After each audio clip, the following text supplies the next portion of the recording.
the head of state. So I wouldn't put it past that kind of a regime to actually go after parliamentarians who would want to sit in. But the best thing for them to do, if they wanted to do that, would be to write to the resident coordinator, the head of, usually in a country like Cameroon, it would be the resident representative of the UNDP, the United Nations Development Program. So you send the letter there, and then they will respond to you. You give them the date, the time, why you want to conduct the sitting, they will allow you to do it.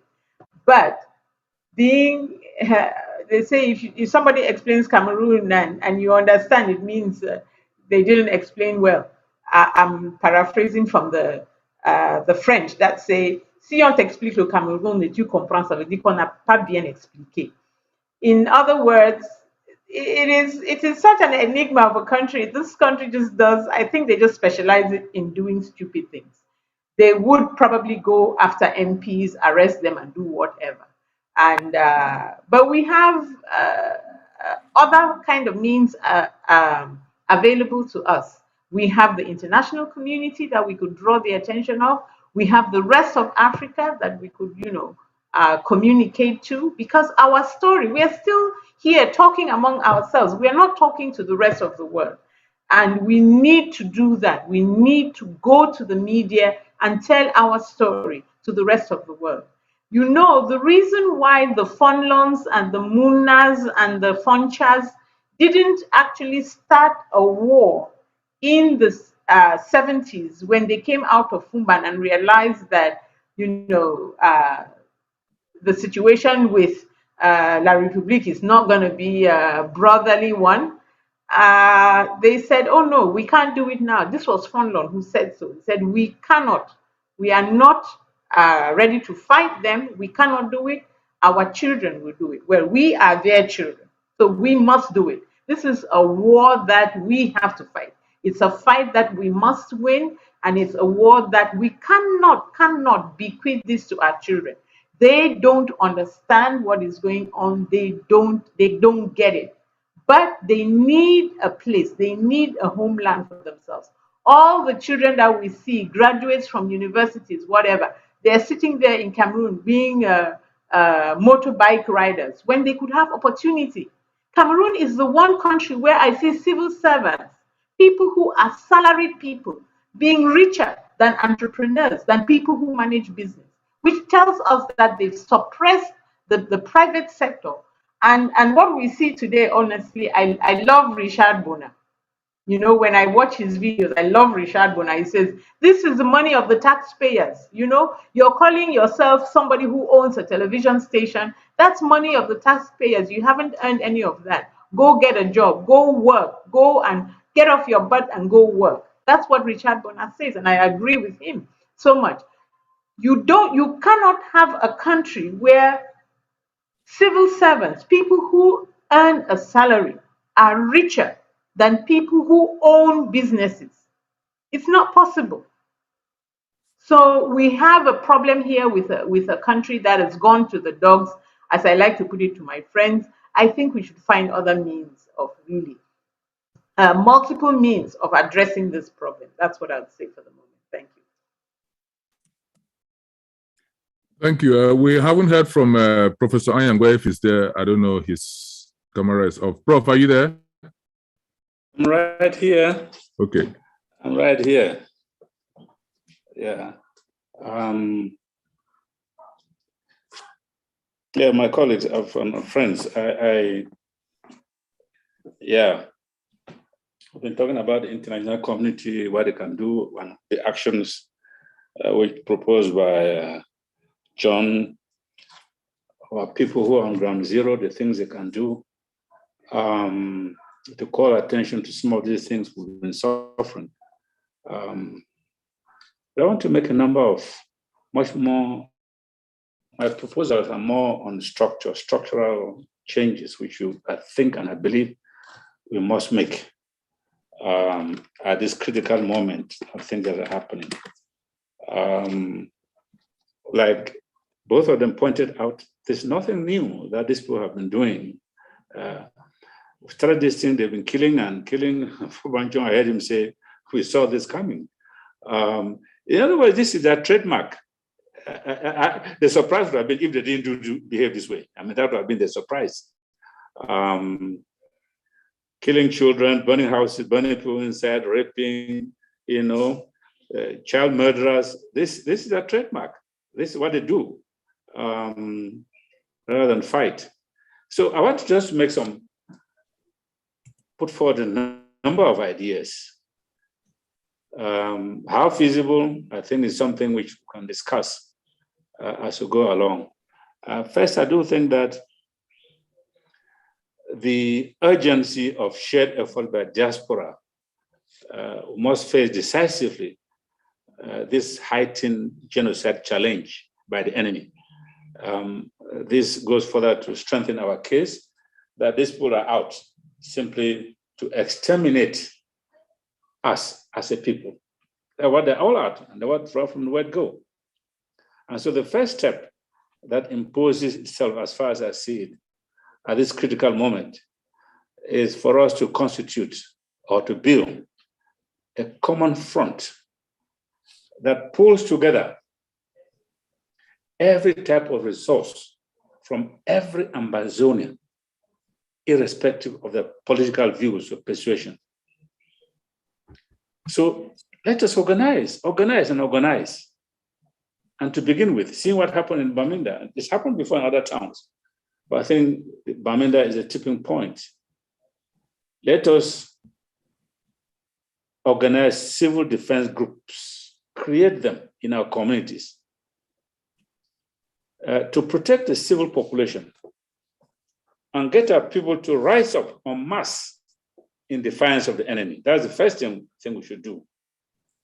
This front, common front, civil defense groups, which happen in war times. All people have civil defense groups to protect the civilians, to blow the whistle whenever they perceive the enemy approaching and so on, and what action to take. The second point I want to make is that hurting the enemy requires adopting a new war direction and strategy. Let us remind ourselves that in wars, there is no sympathy and there are no favors. Definitely not. War is about inflicting the greatest possible pain on the enemy, impairing the enemy's military strength so as to force a capitulation.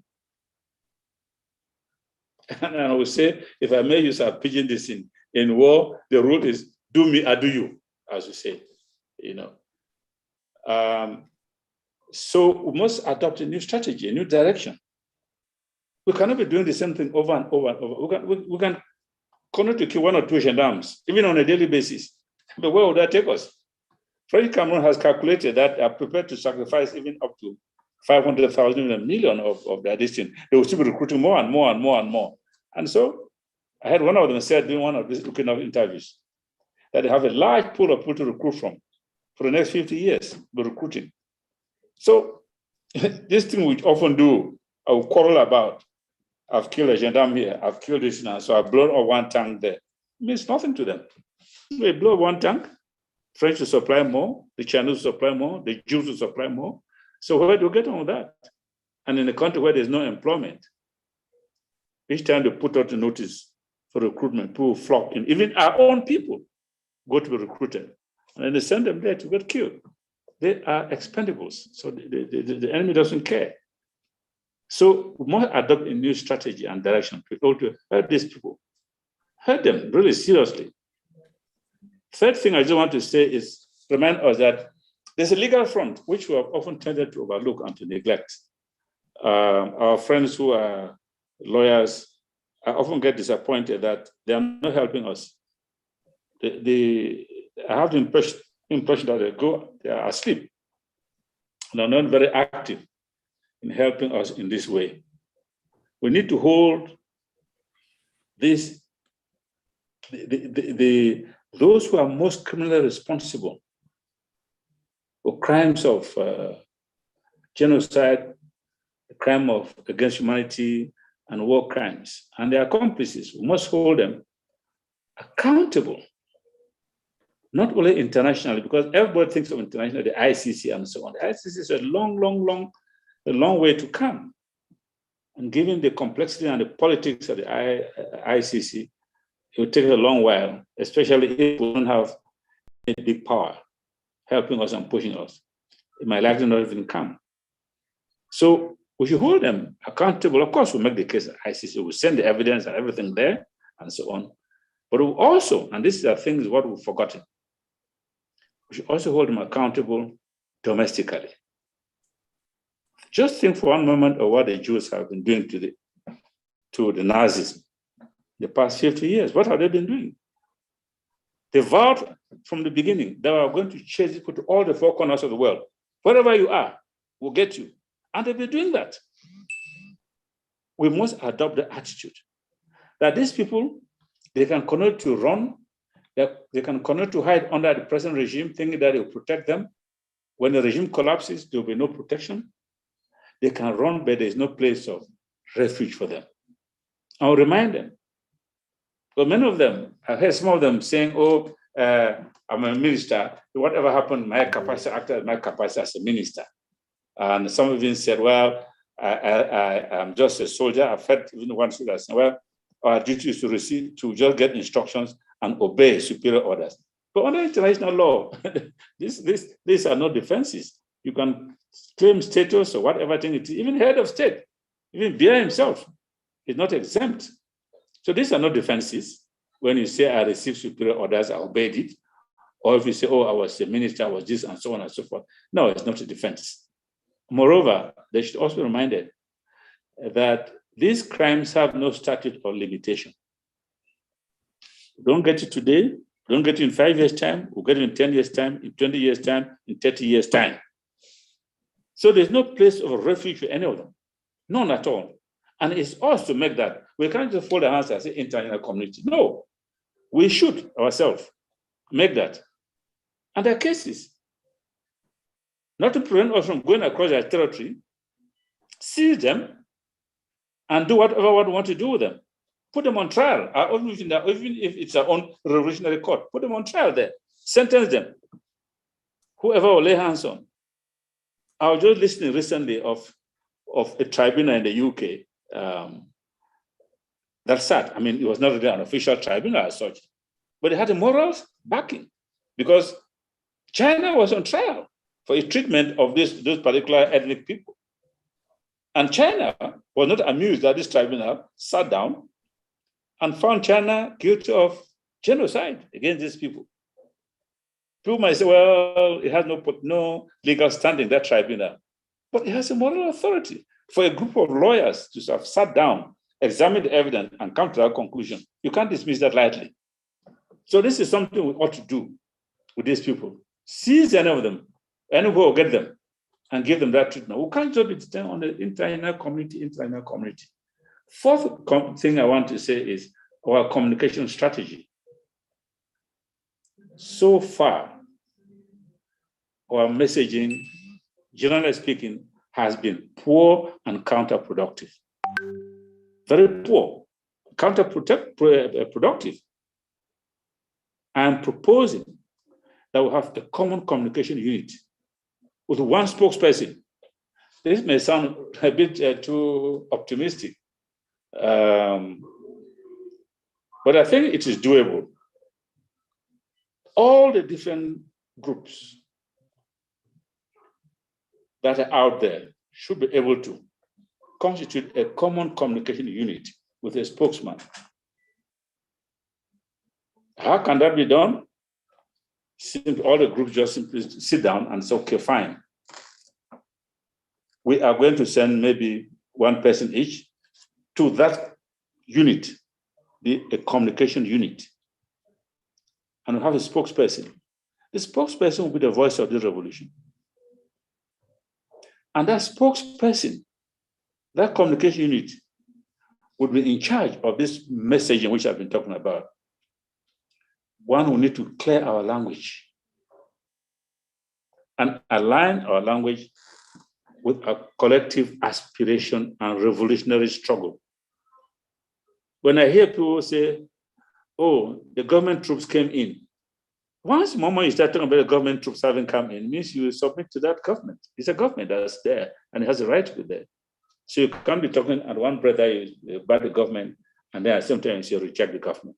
It doesn't make sense. Oh, the governor was here and so on and so forth.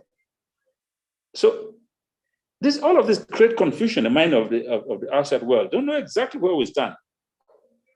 We cannot at one at the same time be validating a government. We're validating the enemy forces by calling them the soldiers. The moment you are called my soldiers, automatically you make the contradiction is some people are soldiers, some people are not soldiers.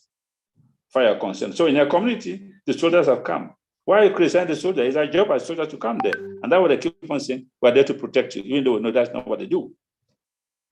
So there's something wrong, therefore, with our communication strategy. And so this communication unit, common communication unit, which I'm proposing, will do a lot of cleaning up. It will hold a regular review of international media. See, every week. We don't even know what happens every week because there are publications, different newspapers. This unit should be able to say, well, this week, this is what they said about Amazonia. This one said, this one said, this one said it. Is there anything against us? Is there anything in our favor? So what can we do? How do we respond to that? Things that are against us. That's what it should be doing. And issue out periodic communique. Issue out periodic statements about what is going on. Regular press briefings. Regular situation reports. And these reports should be sent to international organizations, embassies, and major media outlets. That's how we get to stamping our own view in the mind of the international community. So, for me, this is so important because we should stop disseminating messages from the enemy. We do this, we advertise the enemies. I can't understand why. A little thing comes out from somebody in Yaoundé there who calls himself a spokesperson of that thing. We spread it all over our own forums, all over. Somebody comes in Yaoundé, the enemy does, we spread it all over. It's us advertising their position, validating their position. Why should we do that? Why? Others should be suppressed. It's no business for us to advertise whatever position they take, whatever they say. So as a matter of urgency, we need to step up this communication unit and this spokesperson which I've suggested. And that unit should be responsible to a joint committee to be put in place, consisting, as I said, of representative of significant movements. The unit should be responsible for quick and coherent messaging, projecting our position and countering enemy project and propaganda. We must stop this war cinema. I'm sick and tired. Every day we watch this, which group, what EV group, and so on. We are fighting. Oh, this, and so on and so forth. Exposing everybody. This is cinema we're seeing here. War is not cinema. No, why would we do that? So videos of war operations and casualties must be classified and declassified only after independence. That's what's happened. So this Amazonian communication unit, this unit which I'm proposing should be created, should therefore periodically provide short war communiques because we want to hear whether we're moving forward or we're winning and so on. It should be able to issue short half-a-page communique. Yesterday there was an operation so, and there was the outcome. Full stop. That's it. Why do you want to have pictures we're seeing cinema for? These gruesome pictures we often see, and which has led to the suppression of some people on Facebook. We don't need that. We must stop putting out pictures of our freedom fighters, whether individually or collectively. It's unnecessary. So it's only after independence that the identities of these comrades in arms can then come out. 6, I have the impression that we have turned around and we're talking about negotiations and negotiation as if that's an end in itself. But we must recall that future negotiation or mediation remains hypothetical. It may happen, it may not happen. It may happen tomorrow, it may happen in 1 year's time, 10 years' time, or no one knows. And so therefore, we should not approach this whole matter as though it is an end in itself. Negotiation or mediation is not an end in itself. And we should not allow that matter to consume much of our time, energy, and resources, as I said, happening in our various platforms. We should, of course, view it as a possibility. And we must not make it as if it is our focus. We should prepare for it, yes. If I had my way, I would say, okay, since we're thinking about that, we can outsource that to a group. You look at that, whatever thing it is, the different parameters and so on. And then we'll get on the real business, But we've all grouped around and so on, and we tend to be focusing on mediation, quarreling about Swiss or non-Swiss, as if that is an end in itself. That places the enemy, because that's a pastime for us. We pass a lot of time, and the enemy is very happy that that's happening. We don't have time to think, to concentrate. And we even quarrel amongst ourselves about mediation or negotiation. Why should we do that? We should focus on this change towards trajectory and strategy that I said, and direct our attention on seriously hurting rather than merely scratching the enemy and failing to degrade his military capacity and capability. They're killing 1 or 2 Asians down there and so on, even 5, 7. They're merely scratching it. It's not hurt. That has not changed one thing. They still have the barracks in our territory. They are still there. Nothing has changed. If anything, they brought their barracks, their distance closer and closer to the population, so as to crush them in between. So, and we've not able to do anything about it. 8, we should stop focusing attention on the outside. And that's the point I want to make. In the hope that salvation shall come from that direction. It won't. The first law in any revolutionary warfare is this: count on yourself first, and all else shall be added unto you. It is only when we show our ability and capability to do damage, serious damage, only then would the outside world come and say, oh, I think we must have been here to do something. But so long as we're still on the surface, all of that and so on and so forth, each time turn to them, prayer, do this and so on, and we know very well it's not going to happen, We're wasting time and not gaining grounds. So we must first develop self-reliance and stop always currying for favor from the international community, because it's not going to come. Remember, they too are playing a political game. If the local constituency, and I was pleased to hear what John was analyzing about the fact that this country don't have the boots on the ground, they're unlikely to be moved. France, we know, is financing the war in French Cameroon. We know that. And is financing Boko Haram or terrorist group in Africa. That's well documented. But just think about it. The world has documented that crime, but France has not flinched an inch. It's still there. And the reason why it's still there because there are no boots on the ground. It's acting through proxies. So so long as they don't have boots on the ground, their constituencies are not going to be involved. They are not. American, British, whatever thing it is, French, and so on. They're not going to be involved. All politics is local. They'll be much more concerned on local issues rather than some remote issue in some little place called Amazonia. So we must therefore always count on ourselves. The moment we start hurting these people in their interest, things will change overnight. We don't need to invite them. They themselves will come forward. So in my view, we should stop focusing our attention on outside and count more and more on ourselves. I believe we do have a lot of scientists. I think it was Foban John who talked about, or I can't remember who talked about the nuclear option, which is what America did during the Second World War. When he consulted his scientists said, we'll fix things for you. And they did what they did. That was the end of the war. End of story.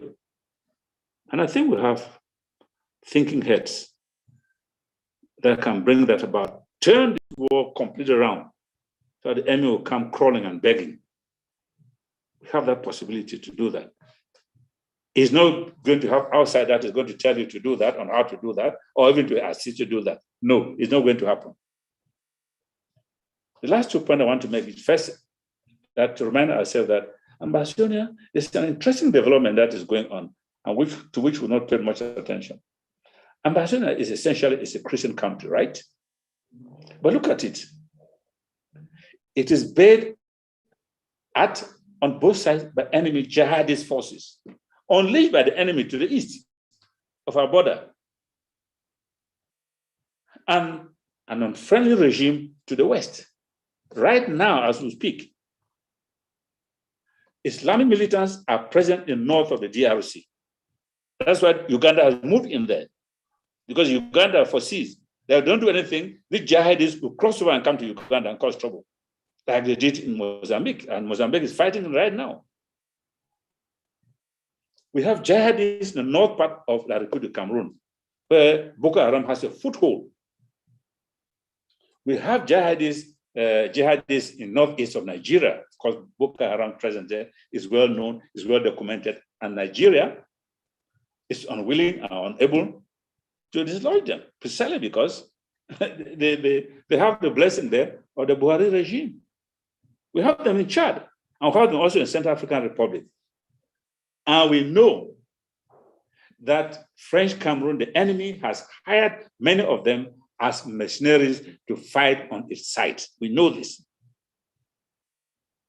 We have seen so-called Hausa Bororo action in Bui and also in Dongamandu. Well, people like to use soft language. This is a jihadist. And a friend confessed to me, and I think John would recall this, that as far as the jihad is concerned, the Southern Cameroon is part of the territory they want to seize. Because strangely, for some reason, I never knew this, they claim that the Southern Cameroon is part of the Sokoto Sultanate. So we are here in serious danger here. And we are not crying loud enough and making this point loud enough for the outside world to see, to listen, so that we are fighting really an existential war here. People determined to destroy us. And French Cameroon is cashing in on that.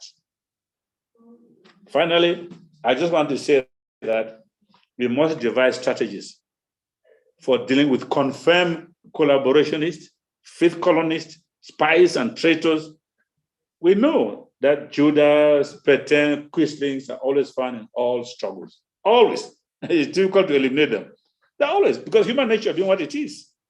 They're always there. You'd be surprised to hear that after the Second World War, how many thousands, hundreds of thousands of collaborators the French executed. So these people collaborated with Nazi Germany. The same thing in Algeria. The same thing British prosecuted a good number of them. The Americans did also. So we must devise a way of handling this kind of situation. We cannot eliminate them. It's not possible. We can't. So all struggles have always devised ways and means of dealing with them. What are means for dealing with these kinds of people? We're taking the precaution of saying this must be confirmed collaborationists. We're not just to just go at anybody who's attacked. So this is a collaborationist, this is a fifth colonist, this is a spy. No, I'm not talking about. But who have satisfied, who have over the past 5 years a track record, like my country people. That's a track record. They call him a title, conda, whatever. The archetype of a collaborationist, a traitor, who must be dealt with. So, like you say in the US there, I yield. Thank you. Thank you, Prof. Thank you for that very, very elaborate presentation. I think you've given us a lot to work on. The problem now is execution of some of the fine points. But I will come back to Professor Fobanjong and then back to Ya. Maybe Prof may want to add or give his own thoughts. Prof, over to you. Yeah, thank you. I'm going to add 2 points, and one of the points would actually require that Professor Anyangwe gets given an assignment. We know, I think it was 2 years ago, that Gambia brought suit against Myanmar. Myanmar is about 12,000 miles away from Gambia, but Gambia brought suit at ICJ against Myanmar to protect the rights of the Rohingyas. Gambia is a country that has a history that's very much similar to ours. It's small, and it came close to getting annexed by Senegal. If Gambia can bring suit against a country, people, to protect the rights that far away, then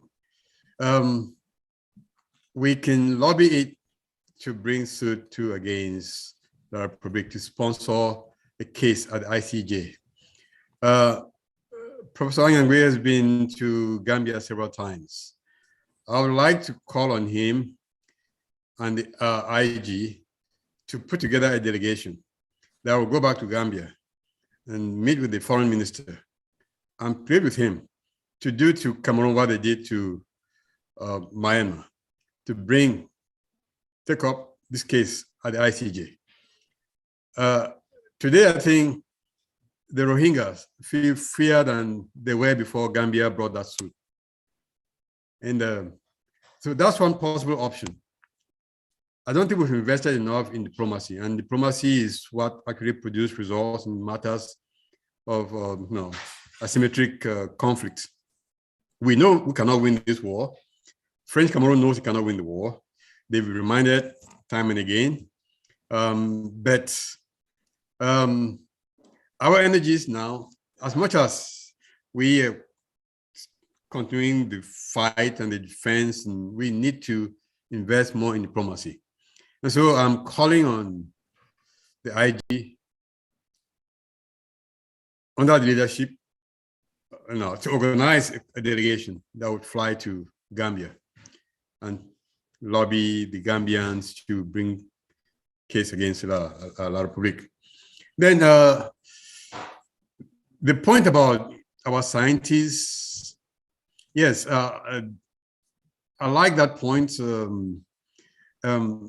We live in an era where people with the proper know-how, experts with the proper know-how, can bring down the internet system, computer system, and so we can work in identifying talented Southern Cameroonians who are out here in the diaspora and have them work to see how they can sabotage, how they can hack the computer system there in Yaoundé, especially around pay time.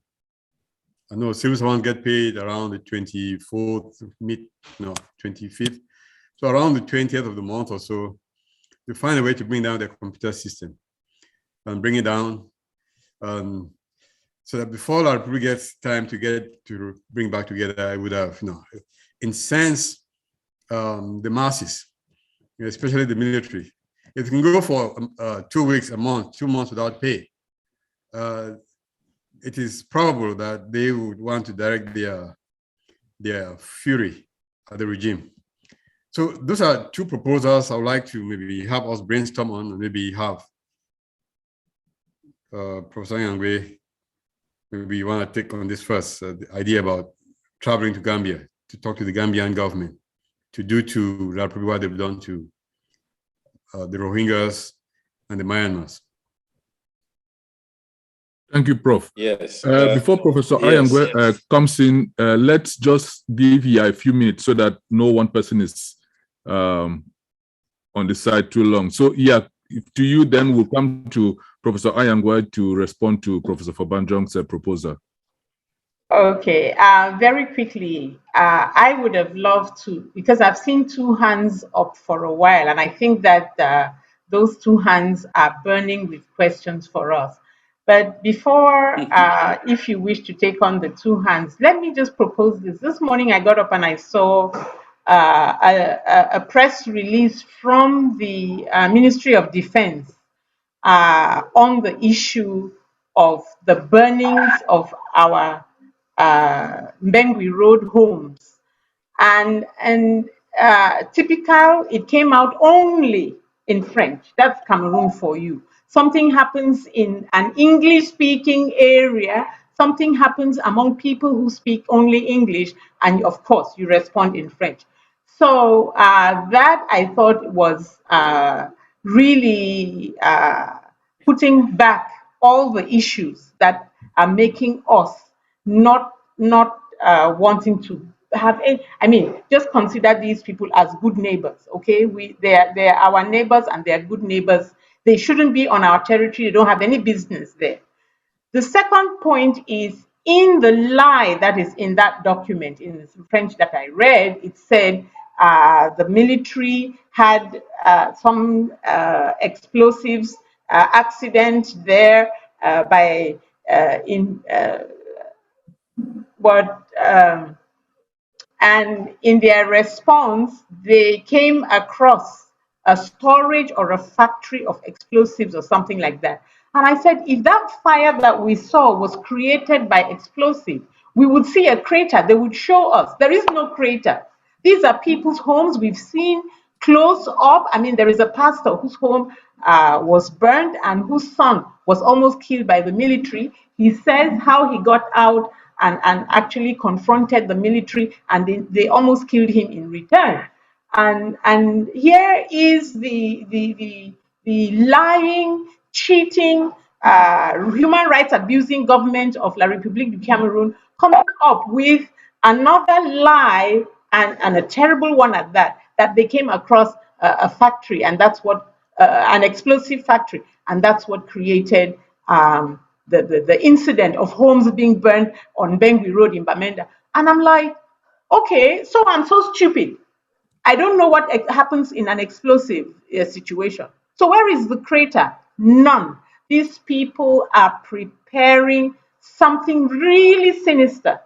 And for me, I just say we go out for a full boycott of this can, because or can or whatever AFCON, because I see that they've been preparing this for a very long time. And honestly, I'm not going to put it past Atanji. I know Paul. I know Paul very well. We grew up in Small Mancon together. He is a thug of the thugs, and he's taken that thuggery into La République government, and that is where all of these things are coming from. I don't put it past Paul Atanji to take his Atanji boys, the boys in the DDR center, and go create some horror in Can, and have our boys, once again labeled as terrorists. No, really, I mean, this is very, very bad. From a Ministry of Defense is the most pathetic I've seen of communications. Just show me the crater. Explosives factory. Oh my goodness. Oh my goodness. So there's my point, and maybe I'd like to hear what our participants here around the screen want to say. And I see that Patrice Ngana is on. If you could call him. And I want to say this to Patrice, because Professor Ngana, you as a Bamileke man of the francophone side of this divide, I am impressed by the pronouncements that you've made in the past, and I would very, very much like to thank you. But to say that if we really are brothers in a union, how come people didn't cry foul since 2016, when to the eye of the entire world, everybody recorded our sons being slaughtered, being killed by the heavy-handed military of La République du Cameroon? We are coming now, it's too late. All our people have been radicalized, and I don't know what you can do to win our hearts. I think, but me, I know I can speak for most people here. We're gone. We don't want to be in. If my brother hurts, I hurt. If my sister hurt, I hurt. So where have our brothers been all this time since 2016, but I can even tell you that it started long before 2016. We've been going through this every time that there is peaceful demonstrations. You live in America and you know what I'm talking about. The right to gather, to assemble, the freedom to assemble, the freedom to speak up. These are things that are really embedded in our Anglo-Saxon DNA. And we cannot live in a union that does not allow us to practice freedom of speech and freedom of assembly. I would like to hear from my brother Patrice Nganang. And thank you so much for all the things that you've been saying. But you can see, I'm fired up here. It's a little too late, isn't it? Thank you, Baba. Before you go on, I think Ato would like to say a word before Prof comes in. Yes, no, I want to welcome Professor Patrice Nganang to the discussion. Prof, thank you for coming in. We had opening comments and we are now in a discussion from you, the special guests, and then we would get the other people in soon. So you're welcome. We just like your appreciation of what's going on. You heard what Magi Kilo had to say. We are fired up about the killings, and we are trying to come up with proposals, suggestions, a plan of action of moving forward. We are tired of the killings. We come here, we mourn, we have takumbangs, we cry, we show videos, and something has to change on the ground, and that's what we are discussing today. Professor Ayangwe was waiting, but since you just came in, Professor Ayangwe, let's just give Professor Patrice Nganang a minute to catch up in the conversation. Then we'll come back to you. Yes, thank you very much. I apologize. I came late. I did receive the link a little bit, a couple of minutes ago. And I was outside. And I've been watching your videos, and not only the last ones, but before as well. So I think you speak out of my mind as well. So I've been watching all of them. The pedagogy of liberation is essential because people simply will also need to understand the fundamentals before coming to the historical part of it. Understand the fundamentals, and that's what you are laying on the table. I am really saying it honestly and totally. So this is something that needs to be done, and having it done by, if I may say, by a woman